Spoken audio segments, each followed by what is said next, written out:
ষষ্ঠ গণবিজ্ঞপ্তিতে police verification নিয়ে গুরুত্বপূর্ণ একটি তথ্য। আমরা যখন পঞ্চম গণবিজ্ঞপ্তিতে অথবা চতুর্থ গণবিজ্ঞপ্তিতে আবেদন করেছিলাম, তখন আমরা পুলিশ ভেরিফিকেশনের জন্য অনেকগুলো তথ্য ফিল আপ করা লাগছে। এখন কিন্তু আপনার ষষ্ঠ গণবিজ্ঞপ্তিতে খুবই কম তথ্য শেয়ার করা লাগতেছে। আবেদনের পূর্বে আপনাদের নাম, ঠিকানা, মোবাইল নাম্বার, জিমেল আইডি, ছবি, সনদ, এনআইডি সহ যাবতীয় তথ্য সঠিকভাবে সাবমিট করতে হবে। এগুলো গণবিজ্ঞপ্তিতে আপনাদের লাগবে। আমি আবার বলতেছি, আপনার নাম, ঠিকানা এগুলো ভালোভাবে দেখবেন, বানান সহ, মোবাইল নাম্বার, জিমেল আইডি, ছবি, সনদপত্র।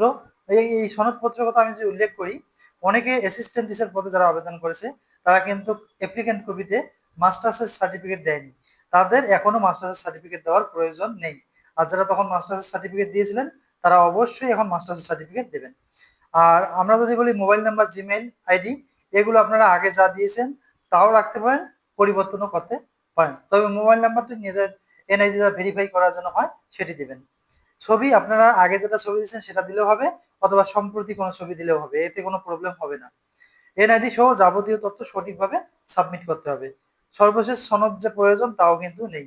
আলাদা করে আপনাদের ভিরল ফর্ম ফিল আপের ঝামেলাও নেই। পরিচিত কিন্তু অনাত্মীয় দুইজনের নাম ঠিকানা চাওয়া হয়েছিল প্রথম পর্যায়ে, কিন্তু তথ্য আমরা যখন আবেদন করতে যাই এখন লক্ষ্য করা যাচ্ছে এ ধরনের কোনো প্রয়োজন নেই, কোনো ব্যক্তির তথ্য আপনার জানার দরকার নেই। চয়েস সাজানোর পরে চূড়ান্তভাবে আবেদন সাবমিটটি করলে অটোমেটিক্যালি এটা ভিরল ফর্ম ফিল আপ হয়ে যাবে।